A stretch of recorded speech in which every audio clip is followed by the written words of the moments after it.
Hey, welcome to the Fine Print, ladies and gentlemen. I'm your host, Caleb Teskey, and I've got a fantastic guest for you guys today again.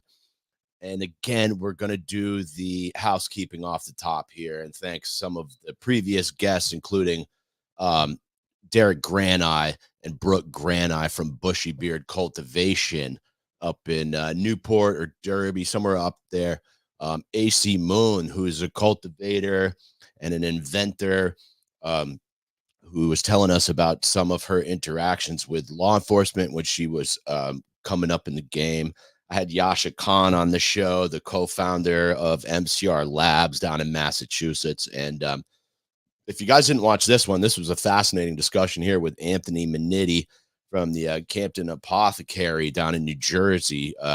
He's got a dispensary and a pharmacy and a DEA license. So I thought that was a fascinating conversation there. And also Lou Rinaldi. You gotta love all the shows with Lou Rinaldi there as a patient advocate down in Connecticut. And then coming up, we got on Tuesday, I'm supposed to have John Campbell on the show, who's the founder of Satori here in Vermont, which I think is going to be a great interview. We may have to reschedule to accommodate more time for him, but I'm really excited to have John on the show. I think you guys have seen some of the stuff I've said about Satori. I talked to John on the phone. It was a little bit of a contentious conversation, but I think it would be a great interview, and I'm excited to have him on. And I think that's all the homework we got, guys. My guest today, and I do want to say he's an old friend of mine. I've known this guy for about 30 years. Let's see. He's worked in a bunch of startups down in the cities. We used to go snowboarding. We go skiing together at the Outing Club in Lindenville. We'd have sleepovers at his house and do some camping. He also worked with Do North Coworking, along with was Linden State College, now Northern Vermont University, and he's now working with NEK Broadband. Please welcome to the show, Evan Carlson. Evan, man, thank you for being here. Great to be here, Caleb, and fun to see this show spinning up and all the different people you're having on. Thanks, buddy. Before we do anything serious, will you give us a 5-minute life story? This is a normal thing. You're just making people just cram. I do this every time. Cram however many years they've had under their belt into 5 minutes. It's a tall order. So yeah, born and raised Lindenville, Vermont, just a couple neighborhoods away from the host here, and spent most of my life in rural Vermont, and then I left Vermont to go to college at Boston, chasing punk rock and better streets for skateboarding. Found myself moving to Denver, Colorado shortly after college, and worked in web technologies, doing design and web development and e-commerce and a range of other different things, but really just trying to get closer to the mountains and closer to the outdoors. Shortly after, I wouldn't say shortly, but 6 years after moving to Colorado, followed a love to New York City. And at that time, was freelancing, and so I had the ability to be a bit more flexible in my schedule, and got to dip my toes into New York to see if I really could hack it. Shortly after that, I found myself at a large media company called Complex, which is kind of an arts and culture magazine, doing product management and helping scale their mobile platform. Did that for 3 years. Had the opportunity to really kind of grow with the company, but it was pretty clear that they were on a path to be sold. And shortly after I departed, they were bought by Verizon. They've now been bought, I think, multiple times. They were bought by BuzzFeed, which then took them public. And then shortly after, I think like a year ago, they actually cut Complex out. And then just in the past month or two, they actually relaunched with a new kind of original group of people that started Complex. So kind of a funny story there, but I ended up consulting for a handful of years and with media companies in New York, and was able to kind of work remotely in the 2015, 2016 time period. Found my way back to Vermont, was able to be here in our rural community, which really opened up the doors to a lot of the work I've been doing over the past almost 10 years now. I was consulting on a redesign for a pretty large media company's website. We were relaunching the site, and I had a number of designs and kind of critical pieces to the site that needed to be uploaded, and was trying to upload over a cable internet connection, which is actually far superior to what most residents in the region had access to. But that was not sufficient. And I learned the hard way. I had a deadline to have all this data uploaded for the launch the following day. It was about, I think, 50 gigs or something about that. And I got 8. That's a lot. It's a lot. And so I got probably 12 hours into the upload, and it was 96%. And then it just kind of froze and hung and died. So needless to say, I found myself calling the customer and client saying, really sorry for this news, but I am going to be late with this deliverable, and the launch will be delayed for probably 24 hours. Eventually did make it to the servers, but it was a very painful process. And then at that point in time, when it did fail, I was like, okay, well, it's 4:00 in the afternoon. I still have time to be able to maybe run to a coffee shop or the library or something that actually, some other place that might have a more stable and high-speed internet connection. All the coffee shops close in northeastern Vermont at 2:00 on a Tuesday. The library closes early. They're accommodating to a much different audience. Literally left with nothing else, in the Northeast Kingdom that I could go to find a reliable high-speed internet connection that could actually meet my needs. Only now probably I could have probably, thought that maybe the college would have served me. But in the moment, I remember just feeling so screwed, and then trying to find if there was a better internet option, again, like having cable. And so I was in, the rare situation where I had a high-speed internet connection. So that opened up the doors for me to kind of dig in a bit more and try to understand more about this problem. And yeah, I'll leave it there because I think we're going to talk actually a lot about the things that follow. Excellent. And that was like a 5.5 minute life story, but very well timed there, Evan. Yeah, good work. So one of the things I wanted to do to sort of lead into the rest of this was asking, and this was in your bio that you sent me, was that you founded Do North Coworking alongside of Northern Vermont University, formerly Linden State College, offering reliable high-speed internet and a connection into Vermont's entrepreneurial ecosystem. So I'd love to hear a little bit about that. Sure. So that started again out of, moving back to Vermont. One of the reasons I found myself back here, aside from the ability to work remotely, was that I kind of felt a bit, disenfranchised by the large city experience. I had been doing it for 12, 13 years at that point. I really enjoyed the city, loved the energy of the city, but the cities for me were like almost exclusively about consuming art, consuming music, consuming great food, taking in everything that it has to offer. But to actually contribute in a larger way, to be able to start a business or start an organization there, took an amount of money that I just didn't have. I never felt like I was going to be able to buy a home in the city. So I just was like, long term, the city is not the place for me. So move myself back to Vermont. And shortly after being back here, I got to be a part of the Vermont Council on Rural Development's community visit process that was happening in Lindenville. I think they've done it in probably half the towns and cities in Vermont at this point, which is pretty impressive. It's a process they go through to really pull together as many local residents as they possibly can to help kind of refine and define a vision for what the community wants to see.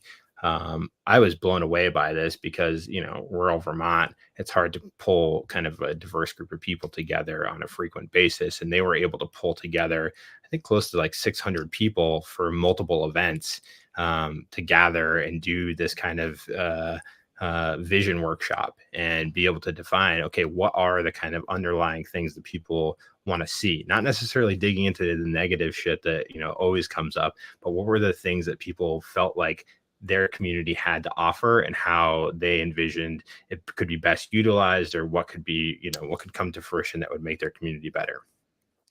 So out of this, there was like 3 or 4 different committees. There was like a recreation committee, there was a downtown revitalization group, and then there was an economic development group.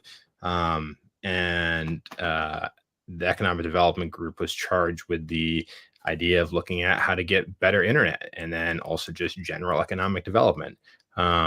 I, at that point, I was just, when the committee first started, I actually was just a member of the committee. And within like a 3 or 4 week period, the chair of that committee called me and said, "Hey, you're kind of young and energetic. I'm old, and I also just am super busy. I don't really have time to dig into this in the way that I think we deserve to do so. How do you feel about chairing this?" And, doing consulting work, I was like, I have more of a flexible schedule. I was fortunate enough to be, on an hourly contract, or on a retainer contract that gave me a guaranteed number of hours, whether someone actually used my services or not, which was great. And it gave me the ability to kind of have midday time to meet with people and to have, calls. I also didn't have kids at that point. Things have changed since then, but I had more flexibility in my schedule. And so that allowed me to kind of take this economic development committee and actually commit a good amount of energy to it,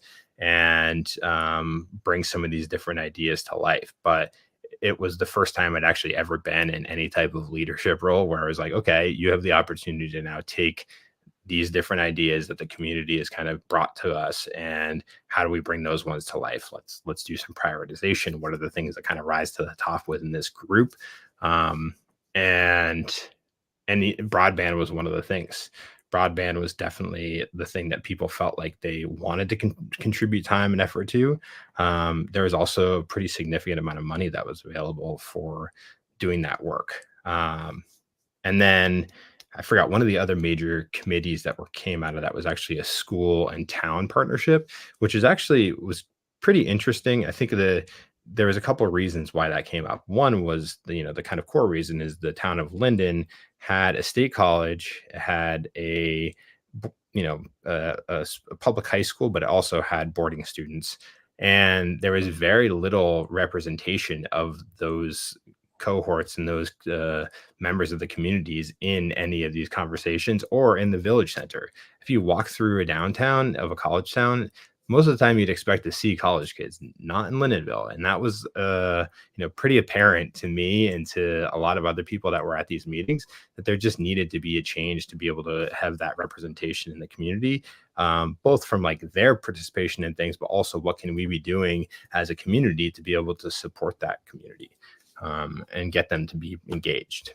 So that opened up the door for a number of people from Linden State College, or NVU at that point, to be able to be a part of these conversations. And so I was able to link up with a couple of those folks, and we had talked about co-working spaces in the community visit process, but it never really rose to the top for the kind of school side of things, and it didn't really rise to the top for the economic development committee.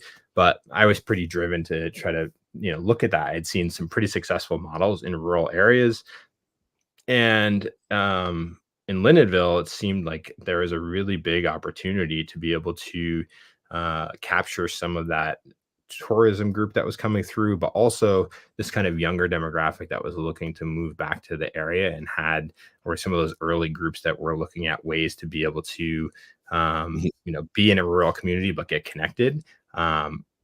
There is something like 15,000 cars that drive through downtown Lindenville a day, which is a pretty significant amount of traffic.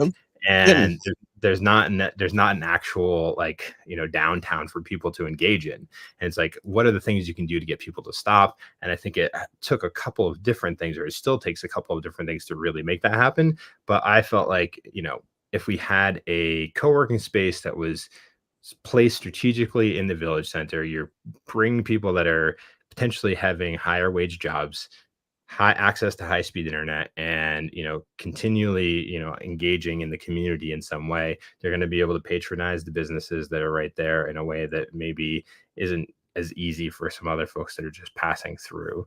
But just creating that energy of people walking around would encourage others to get out of their cars, hopefully, and participate in the local economy. So there was that, paired with internet, paired with a bunch of different things that helped us kind of create a vision that then we were able to go and actually apply for a pretty significant amount of grant funding to be able to establish the space. And we work with the Paris family who owns the Really? old Bag Bond building. And, they The Freight were House, right? Freight Don't House. they? Yeah. Yeah. They own the Freight House, they own the Bag Bomb building, and they wanted to revitalize that space and make something out of it. And so we were able to work with them to be able to essentially renovate this old factory space, the old Bag Bomb factory space, and be able to put in, high-speed internet, fiber internet into a space that didn't have it, create a pretty nice modern space for people to work in, and be able to build a community. I think at this point there's something like 40 different members actively, I think was what I heard from the current ED that's working out of there. So it's pretty cool to see that level of community that's engaged in it. And then, in addition to that, we were running a bunch of entrepreneurship program because we wanted to be able to build all these different resources in a single space, the internet, the access to, a community that's kind of built in. So you could just drop in and there's other people around. But also be able to have all the resources that the college can bring, but also where we are in Vermont, we're actually positioned to be able to take advantage of a lot of federal programs that other communities across the state don't have, from a small business support perspective, from a grant perspective. And so a lot of people just don't know about those. And so we were able to leverage those different tools to be able to put on programs to support small businesses and entrepreneurs. Is that because Vermont is considered one of these maybe economically disadvantaged areas of Vermont? Yeah, the Northeast Kingdom for sure. Interestingly enough, Caledonia County has kind of shifted out of that in the past 5, 6 years, really based on a couple of communities that are more affluent that have shifted. Places like Burke, places like Peacham and Barnett. The median income has increased significantly, but places like Essex County very much still, in the SBA terms, considered a hub zone, which means that it's like below a certain level of poverty. Is that how the grants are qualified in terms of a median income? Is that what determines like a It's a economically privileged zone or whatever they call it? Yeah. it's a mix of things. I think it's number of people like 200% of poverty, or a number of different things that go into it. But it's definitely, we're a region that it's not that hard to kind of drive around and see what that looks like. Mm. And Patrick Leahy had kind of done a big push over the years when he was in office to be able to create these REAP zones in their rural economic something or other program. But it basically, there's only a handful of those locations in the country, and the majority of them are in um, um, Native American communities, and then the Northeast Kingdom.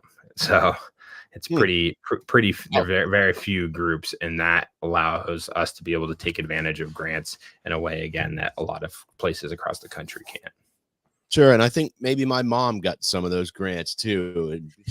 But uh, here, let me slap this up. I'm with Evan Carlson here from NEK Broadband. So now that we got some of the background out of the way, will you tell us a little bit about how you transitioned? And I believe you said you were one of the early founders of NEK Broadband, but I'd really be curious to hear like the history of how you guys got that project started. And it sounds like some of it, Evan, was a little bit of your own.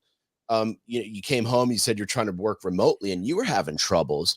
And so I know a lot of other people here in Vermont were. So it sounds like some of that was like a very personal experience for you. But I'd love to hear how you sort of got the NEK Broadband project going, and maybe some of the people that helped you with that.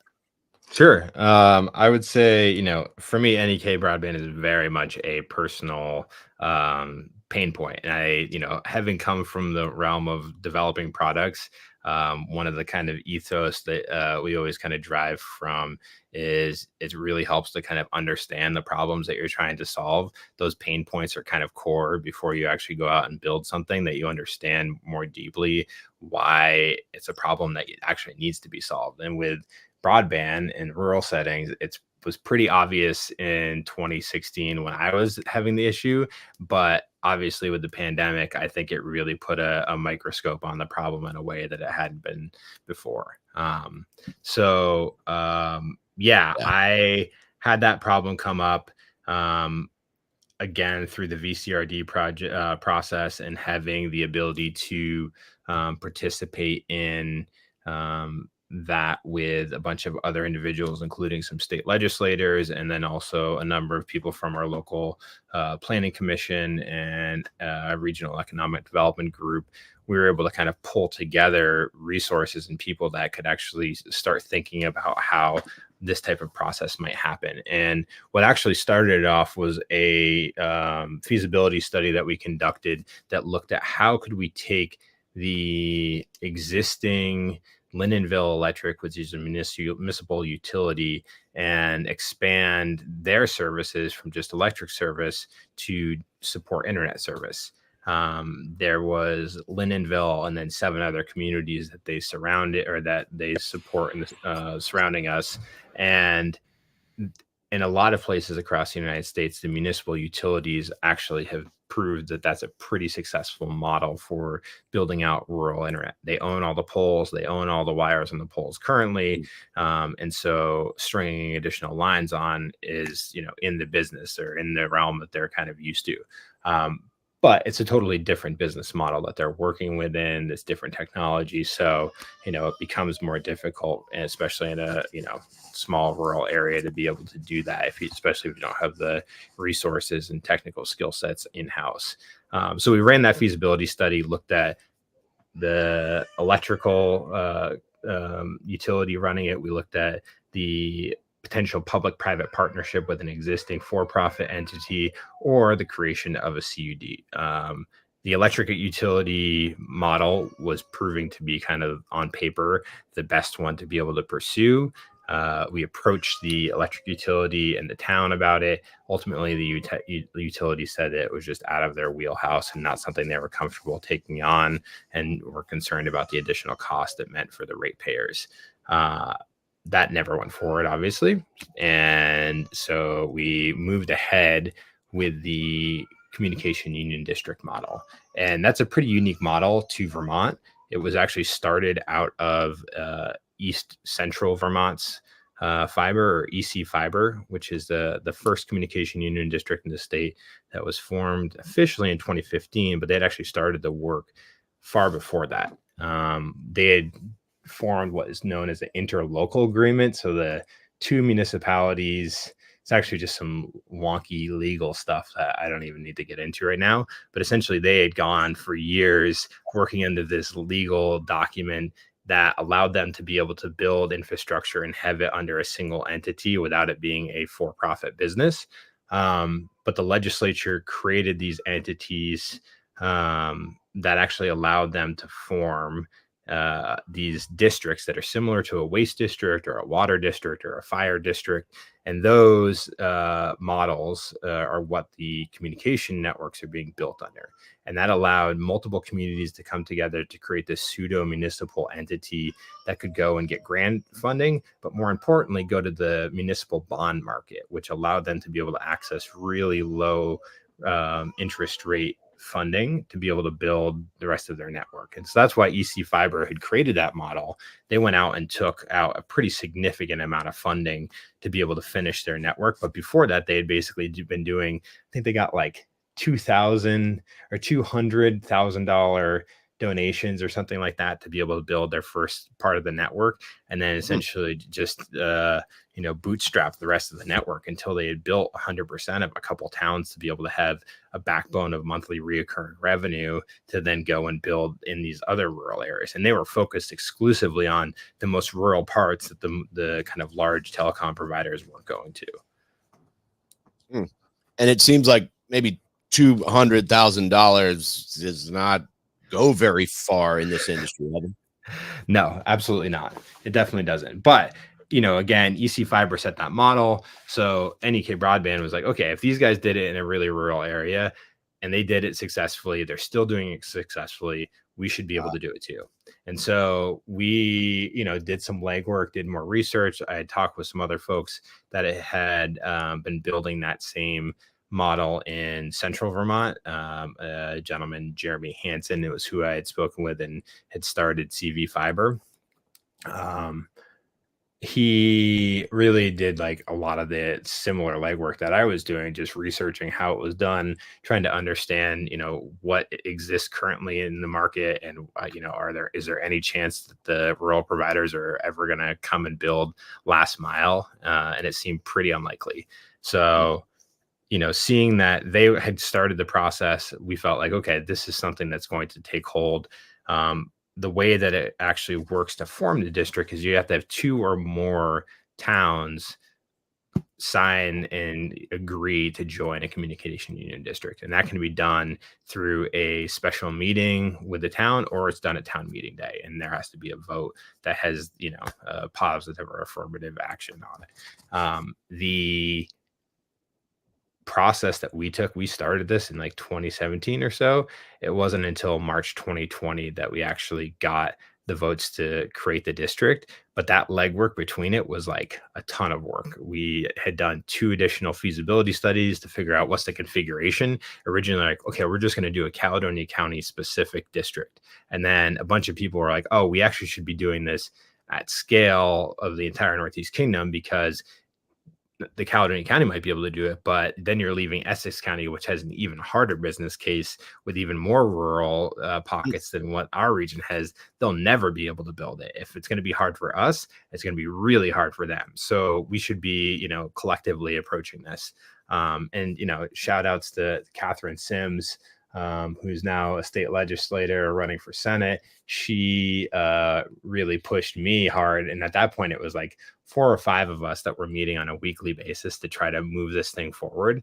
And there was a couple of really tense weeks where we were just like fighting, internally, like, oh, I think it should be a small district that can be really successful and just, take care of our communities that surround us. And that's that. But, she had the vision to really push to have this broader thing from a business case perspective, which in the long term was the right decision. But in that moment, we were trying to be, protective of the vision that we had, which was to make sure our surrounding communities and our neighbors were the ones that were getting served, and not having to have to be distracted about that kind of broader work that had to be done across the region. So when exactly did you guys start this project, Evan? The Council on Rural Development process happened, and that was 2017. It was probably 2018 by the time we were like, okay, this is a CUD and we're going to actually go forward with this. And so at that point, it was probably late 2018 that we started going and visiting every select board that we could possibly visit and talk with them about the communication union district concept, what it meant, and we needed them to put it on their town meeting day ballot. And so we started that work 2018. It was 2019 that I think we met with something like 30 different select boards, and it's not like the select boards are right next door. We're driving into Essex County, driving into, Groton, then driving, people were driving up north to Lowell. So every point in the kingdom, people were kind of driving to go catch these select boards and be able to just introduce this concept and get them to buy into the vision that the group had to be able to move this thing forward. And ultimately, the pitch was, it's not going to cost you anything. You should know that the private providers have already been funded multiple times, hand over fist, to be able to actually provide. They're not going to do it. And they, have been fleecing us for years. And there's no risk to the community. There's community ownership. So you as a community get to have a board member. Every single town that actually is a part of a communication union district elects essentially a delegate to represent it. And so that gives those communities a voice in a way that you don't get in any other internet provider. So that part happened. And then it was all staged for essentially March 2020, about 5 days before the world shut down. And I do want to ask you about the other internet providers. However, before I get there, and I know you touched on this a little, but one of the questions I had, and let's slap this back up. I'm here with Evan Carlson, from NEK Broadband. Thanks again for being here, Evan. But The funding for me was something that's very interesting for these, because clearly this is a very expensive project. Other folks, and here, let me slap some of these. I'm going to do this also. Well, I got a second here. There's some other stories. I've been following this for a long time. This is from 2015, from August, from Vermont Digger, VTEL, and its $116 million Vermont Promise. And then, there's a couple others here. Well, this was even, I forgot the first one that was even further back, but this was $5 million VTEL service grant cut in half. That's from May of 2013. And then we've got from 2019. This is from PBS, I believe. Or Vermont Public, sorry, built with federal funding, VTEL's broadband wireless service failed to fully deliver. And it seems like this is a very expensive pursuit, for sure, it seems like. However, it seems like there's been a lot of promises made in Vermont, and we'll get to that later. But I'd like to hear about the funding, man. I see you said there's grants involved. Maybe you could shout out who's writing your grants and tell us a little bit about what that process has looked like, because I know my mom has spent a lot of time writing grants in her life, and it seems like a complex endeavor there. Yeah, the grant process was super complex, especially in broadband. You're dealing with in a competitive market, and most grants are, aimed for kind of nonprofits, but a lot of the grant systems and grant opportunities that existed out there were kind of really tailored for for-profit businesses. So kind of a different model.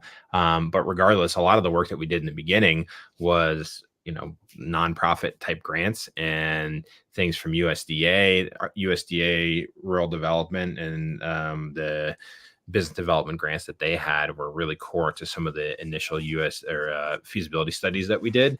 And there's organizations like NCIC, and specifically a gentleman, Mike Welch, there, who just did some pretty incredible work getting us the training wheels we needed to understand how to actually work through some of these complex grants. And I think we got 3 rural business development grants before we actually even built a strand of fiber, which was, it's a lot of legwork, but it was also really great because it gave us the frameworks to be able to build and set up in place to be able to understand what do we need to do from a reporting perspective. How do we ensure that we're spending the money the right way? Because these are federal dollars. They have more strings attached than, what other kinds of funds might be available. So that was really critical.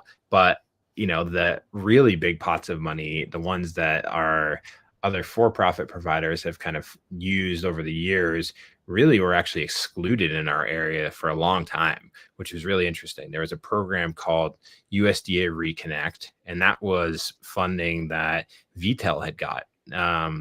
And when they received that money, it essentially made the whole Northeast Kingdom off limits because they had received this money. And so the USDA didn't want to actually have a competitive grant out there for, other groups to be able to actually compete on.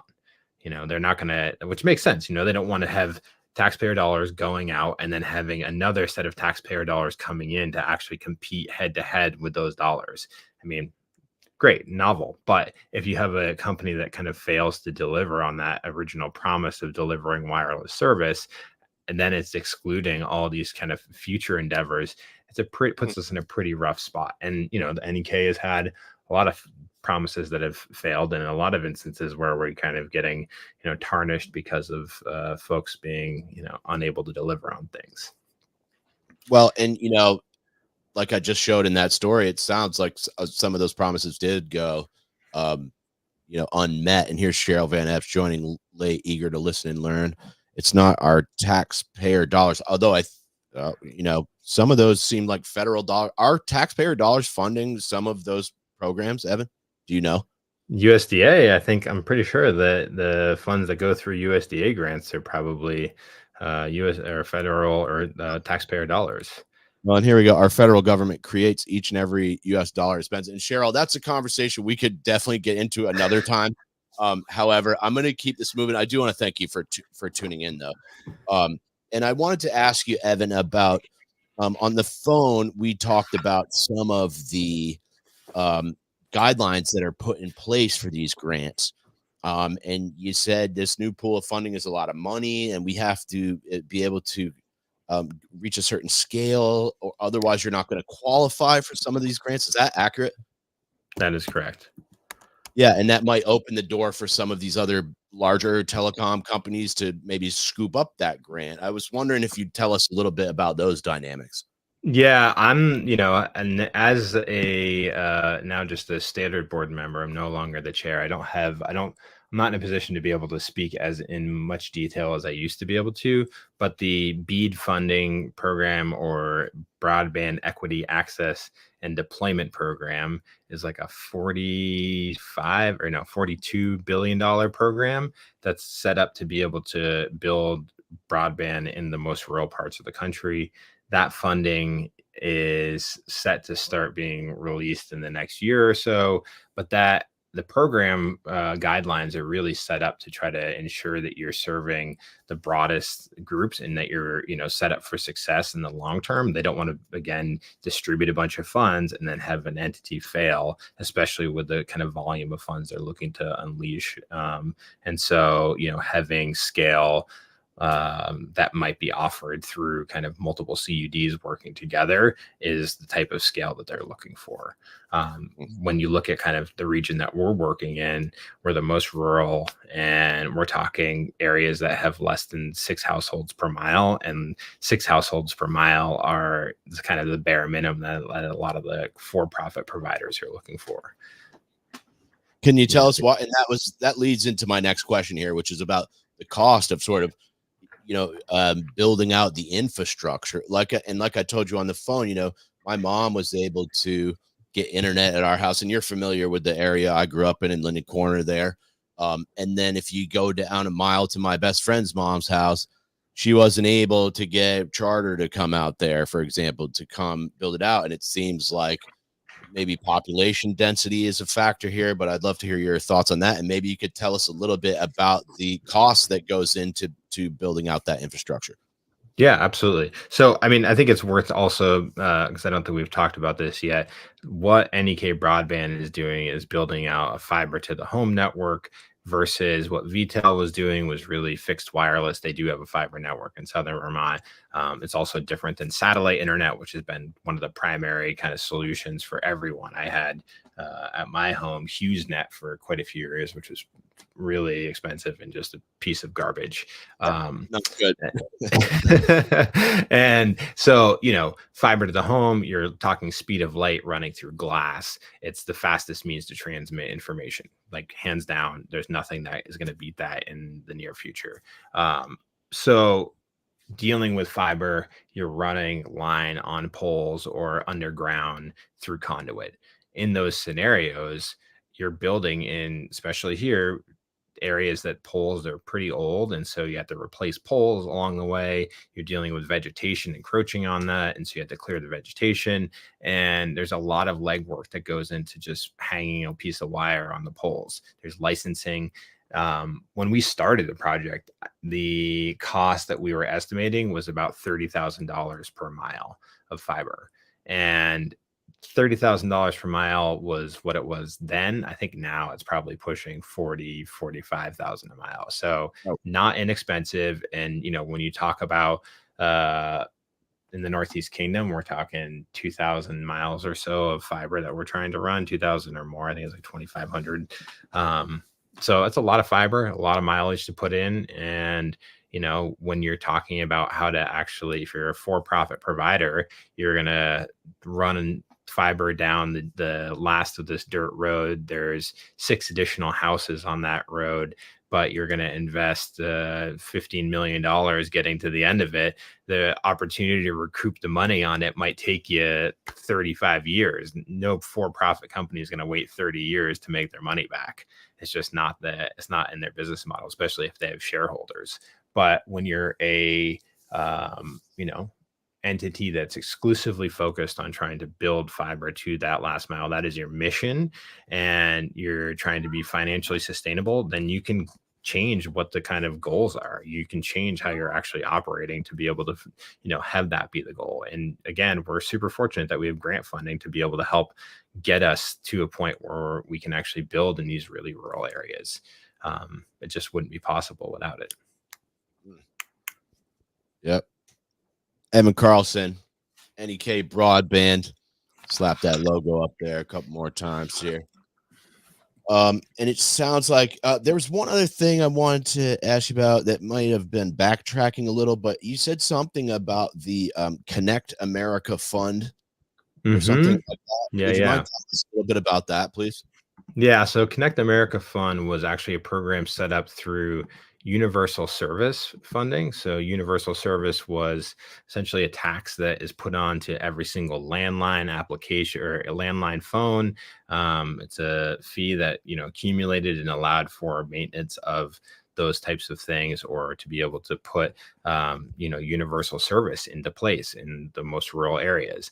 And so that program has been around for a long time, but the shift to take that money out of kind of the universal service side and actually focus it on broadband happened, I think, under Obama. And that first pool of funds essentially helped build a lot of the rural infrastructure that's out there today.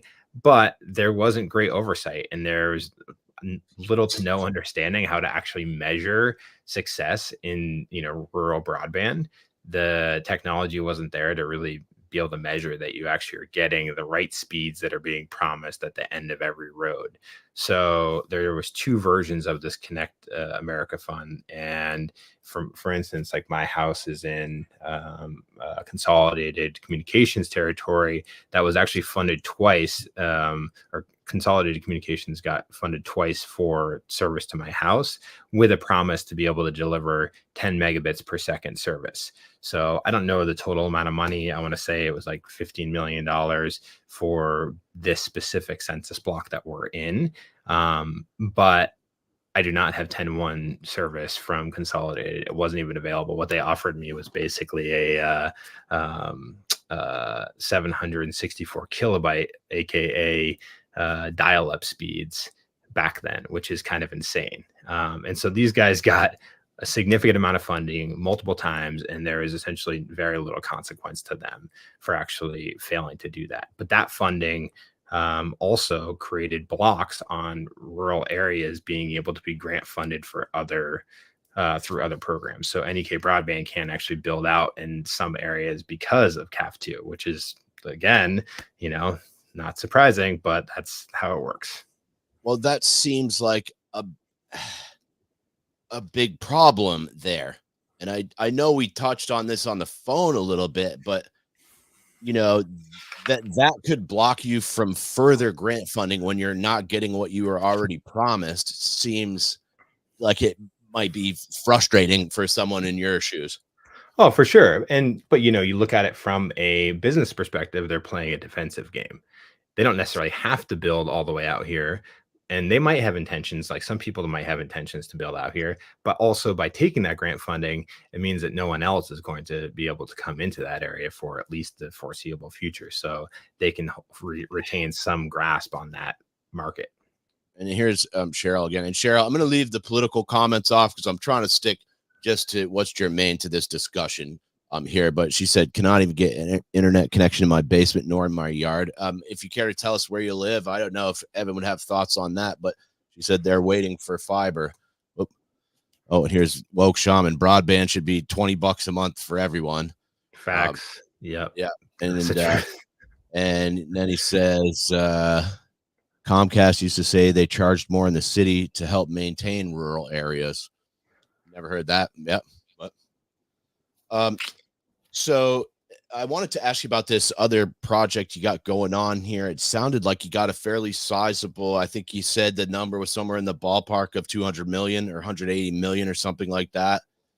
And trying to grow this around the NEK, and still it sounds like, you need a lot of people to do these jobs. You need guys to hang the lines. You need people to manage the project. But the balance between sort of keeping this local and also dealing with these federal dollars, I guess, is what I'm getting at, in the scale of this without letting it, go to charter or something like that.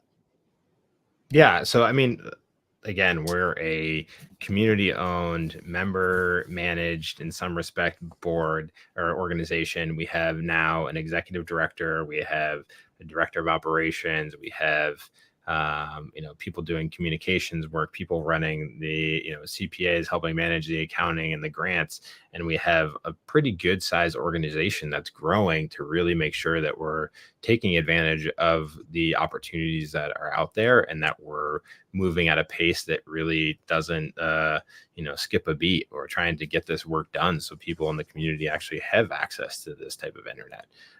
It's pretty impressive what's happened in a very short amount of time.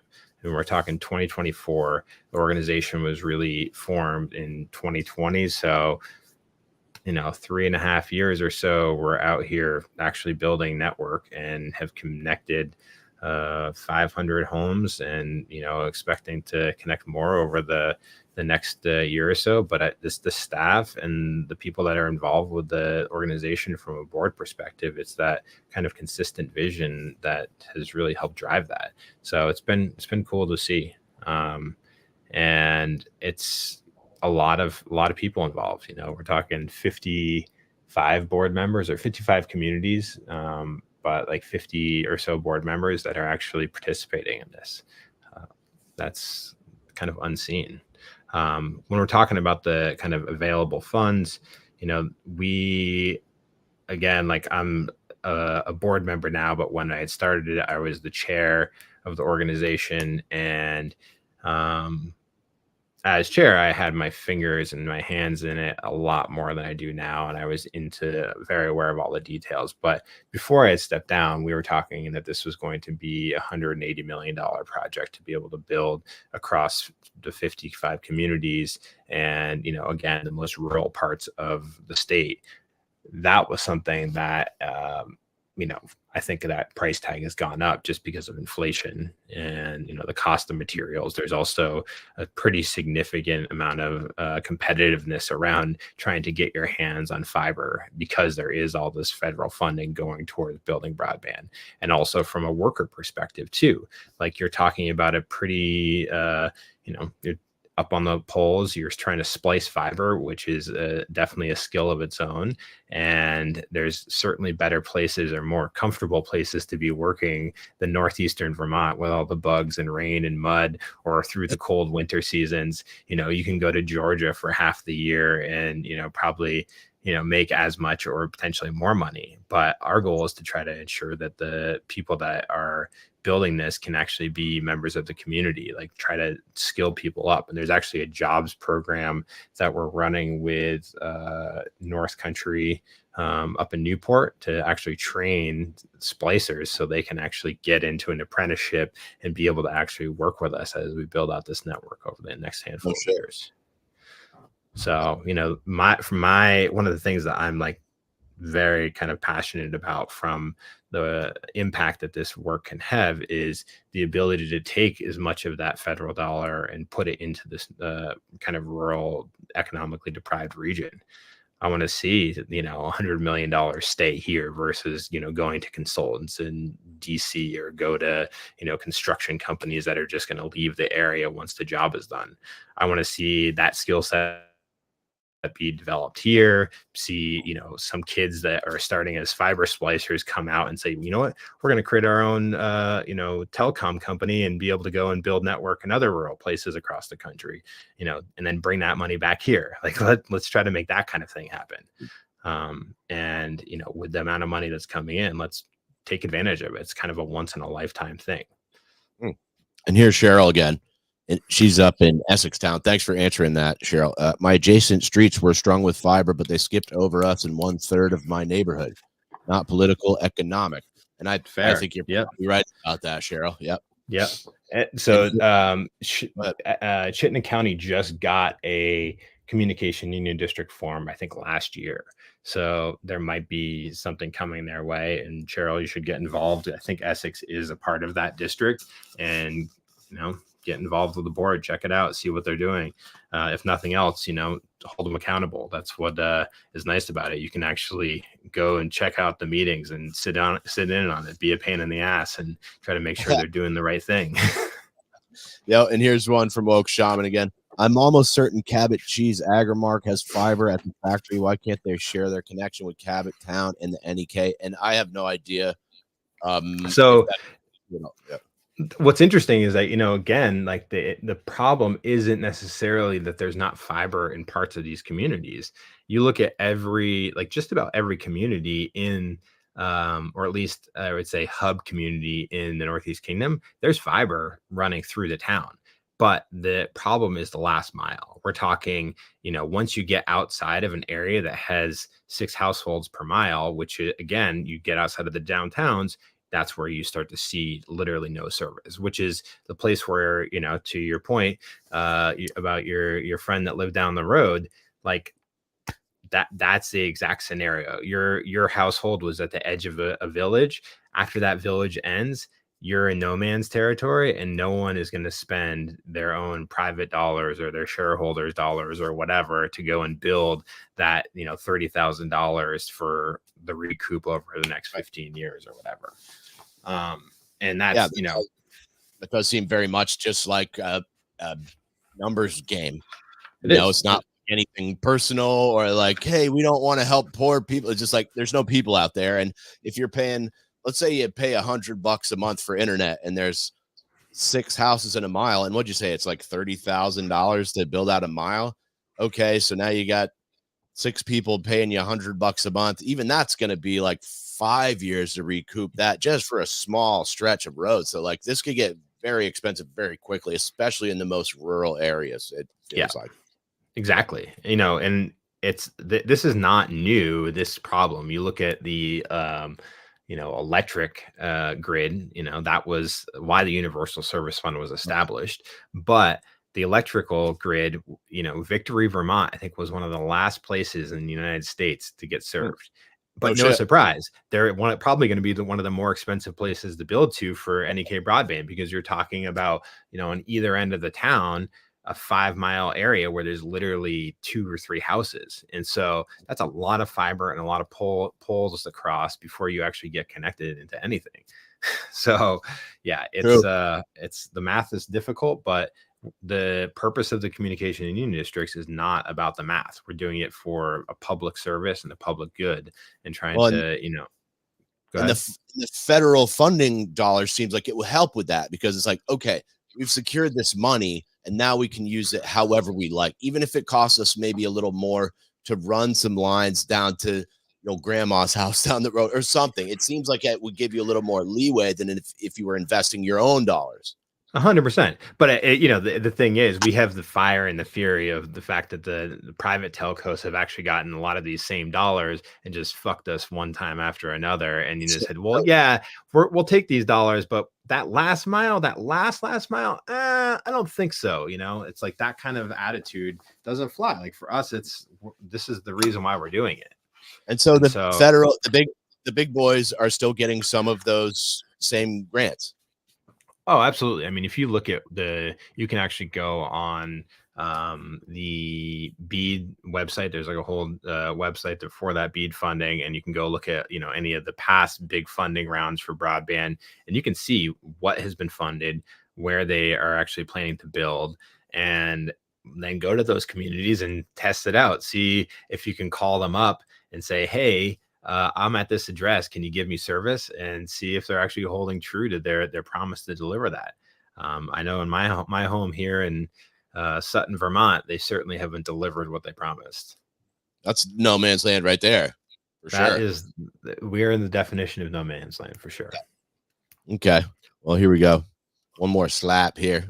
It's Evan Carlson from NEK Broadband. I want to thank you again for being here, Evan. This has been great.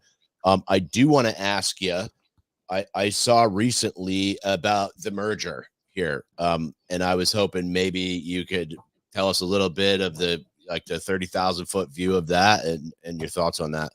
Yeah, I can talk a little bit about that. Again, I am now just a board member and I am not a staff member. I'm not an employee of it. My perspective is one of 55 people, but this is my personal opinion. The reason why they're talking about a merger is, again, to be competitive for this BEAD funding. It's a pretty significant amount of money that could open doors to allow us to really finish this build in a way that we wouldn't have been able to do as efficiently. We were still going to be able to bootstrap it and build those last miles across the community no matter what.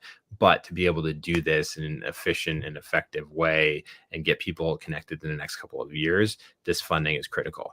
But that means that you're looking at potentially merging with another communication union district. And to be honest, we're all startups. Like none of these organizations, if you're actually functioning, we're municipal entities, public entities, but we are also acting as though we are a business. And so we are startup companies. And so if you look at the rate of failure for a startup company, it's something like 90% of them fail. And so if you're talking as a startup company, you're going to try to merge with another company in a very short amount of time. There's a lot of added complexities. And, we are doing a lot of work to be able to make this network, be built out successfully, but it just adds complexity in the early stages of a business that I get nervous about, and I think that it's one of those things that we have to be good stewards with the money that we're being gifted. And I want to make sure that we are successful in our mission, but also, be competitive too, because that's the other piece of it is like, even though we could potentially step back from a merger or not go forward with it, the funding that would be available through BEAD is still going to be available. And that means that a Comcast could come in or Consolidate could come in and say, okay, well, you're not going to take it. Sure, we'll take it. We've Right. gotten the money before. So it kind of seems like it would behoove like the different groups in Vermont to sort of, work together if they would like to keep that outside influence, on the sidelines. Yeah, 100%. But, Interesting. the complexities of a merger, for me is the idea you're bringing in people from a different area of the state. Like in this case, we're talking central Vermont. So an area that's more affluent. It's a different, not that, it's all more affluent. You're still talking rural areas of Vermont. There's, poverty there too. But the underlying mission, underlying kind of objectives that we have, especially as it pertains to economic development, for me are super important to retain. And when you bring in 15 other people that are helping shape the vision and strategy of the organization and the direction of the company, like that is going to add a new dynamic, that and the kind of priorities for those individuals might not be the same ones that were kind of driving the organization here to start. That's why it's been tough for me to find help. Like I have a very specific group of people that I'd like to work with. And it's like, man, if I brought other people in, boy, it might get weird. So yeah, thanks for sharing that, Evan. That's really, I got one last question for you here. And that's about maybe if there are any legislators in this state that you feel have been helpful with you guys pushing this project forward. Oh my God, so many. Honestly, talk about people locally. I would say Catherine Sims definitely was pretty strategic in the early days. But just in Lindenville, you have Marty Feltus. She's been a part of was one of the members of the Economic Development Committee in Lindenville, and then kind of has been a part of the board for a long time. And then you have at the kind of, more broadly with CUDs, Laura Sibilia, an independent from Southern Vermont, has been really strategic and kind of pushing a lot of these initiatives forward. And so I would say, and then also the retired Tim Briglin, those folks were really strategic in the early days of getting these CUDs the funding they needed to get off the ground. And that happened, really, remotely through the pandemic in a lot of ways, which was pretty crazy to see the amount of work that was done in those, year or so of remote, where everyone was trying to figure out how to actually exist, that they could push together all this different funding and all the different essentially startup funds to get these organizations off the ground. So definitely shout out to them, and they have been huge supporters of kind of the rural communities across the state. And I'm going to try to get some of them maybe to talk to me as well. And one more from Cheryl here. I've been checking Fidium's website. What website did Evan say we could check for fiber installs? Yeah, so there is oh man, give me I could try to find something, but basically the FCC has a site to check internet speed. It's like the FCC broadband maps. Let me try to pop it into the I was chat. going to say, and you should be able to share your screen if you want to just pop that up on the screen. Yeah, let me try to pop this up right now. Thanks for the question, Cheryl. I appreciate you tuning in. Yeah, so let me see here. It'll pop up there, and then I think I have to share it, but it'll send it over to me. There's allowed me to share anything specifically. So yeah, let me go right here. So I'll share the FCC broadband map. All right, can you see this? Dang. I sure can. Now everyone can see it.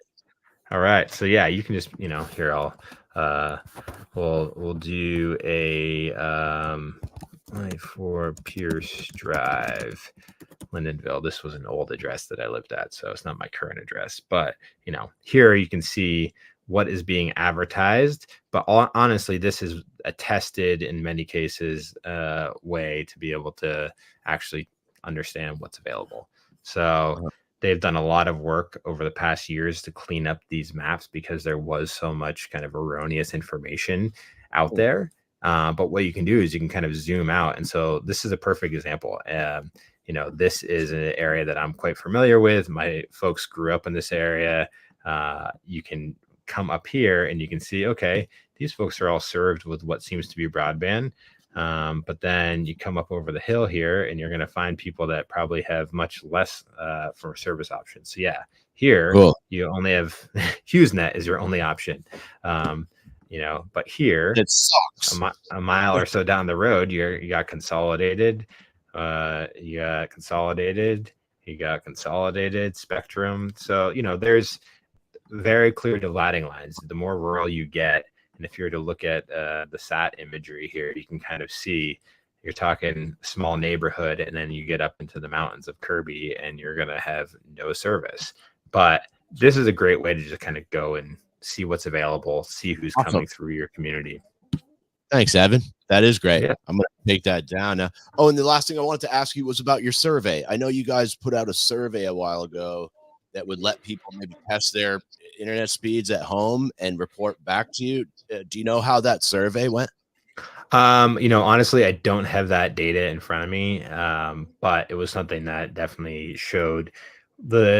confirmed a lot of the information we already knew from that FCC map, but also helped kind of improve the data we had, where there might be places that were saying that they had service and the map was inaccurate, or maybe it was a camp that didn't actually have full-time residents. Because that's one of the other things that's really interesting about the region that we're in. We have a lot of areas that are not full-time residents. And again, the cost, our goal is to build internet to every landline or every place that has a pole, put fiber on it. And so if those places have just camps on it, we're still going to build there, but it might not be the same priority as the school kid that lives down the last mile in the other direction. So, really trying to do that work to understand more about the communities and the kind of roads and infrastructure that exists. I think this is a good place to leave it, Evan. I'm going to pop myself back up here.